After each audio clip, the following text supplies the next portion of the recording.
Throughout history, it appears that every generation has a unique set of challenges. The Romans occupied Israel during Jesus' lifetime. The Civil War occurred during Mary Baker Eddy's lifetime.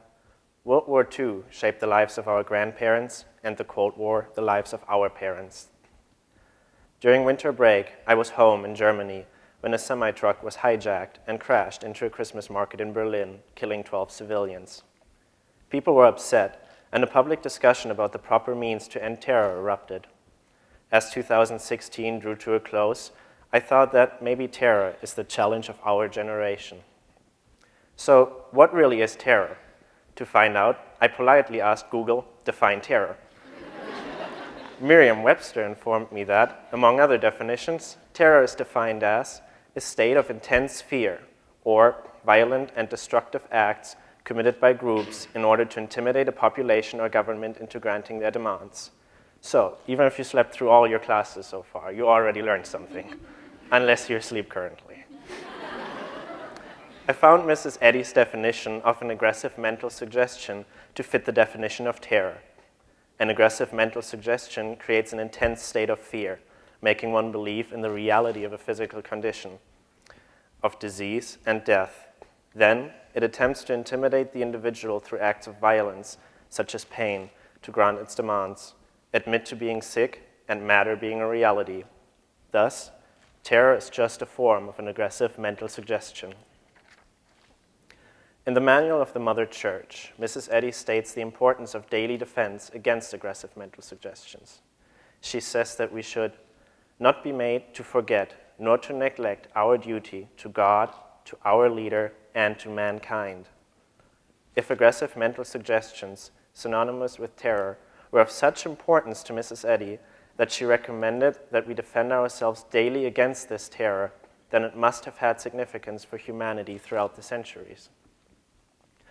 Mrs. Eddy said that it was our duty to defend ourselves daily against aggressive mental suggestions, and I think that is the place to begin. Defend ourselves.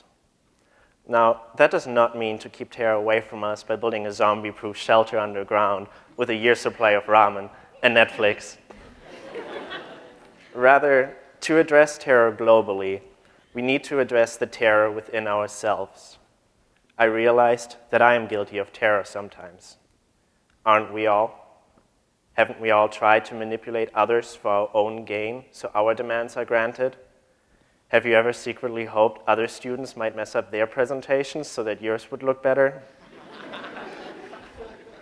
Though we may not have acted on these notions, we still allowed such aggressive mental suggestions into our thought, and all we see in the world today is the manifestation thereof. Thus, a way of combating terror for the world is to rid ourselves of aggressive mental suggestions first, realizing they are only suggestions. As stated earlier, terror attempts to change government to include its ideas. The need to include an idea implies that it has previously been left out.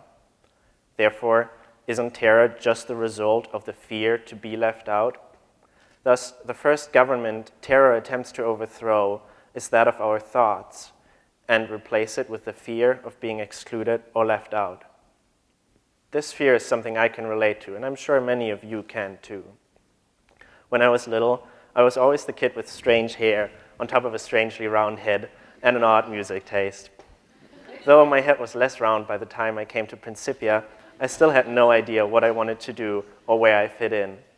I was many thousands of miles away from home with a US high school degree that's not even recognized in Germany, and I spoke a language in which I still did not feel proficient.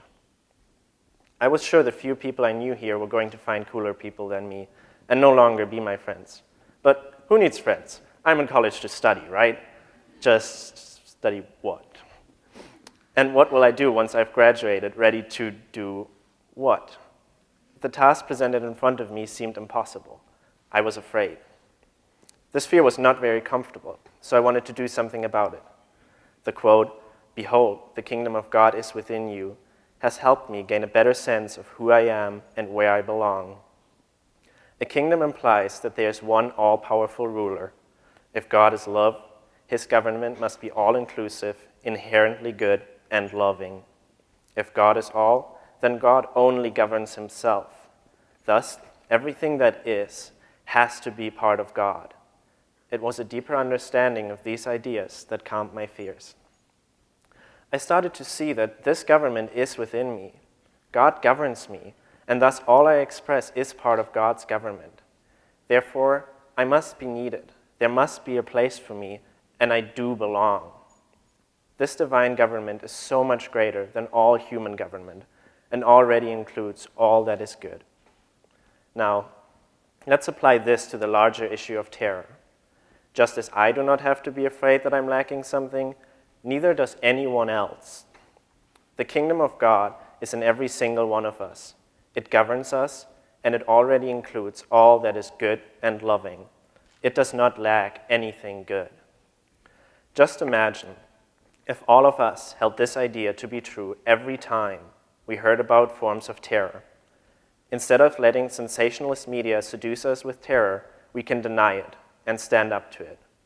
We can look every apparent terrorist in the eyes and know that they are unconditionally loved and supplied with everything they need. Fear and terror is the house built on the sand, and the floods of divine love will wash its foundations away. The understanding of the kingdom of God drives out fear, and if fear is the driving force of all terror, terror cannot be a reality. My fear of not knowing where I belonged or what I should do was resolved by a deeper understanding of the kingdom of God. Since I was able to demonstrate this in my own experience, I know it can be demonstrated for the rest of the world by every one of us.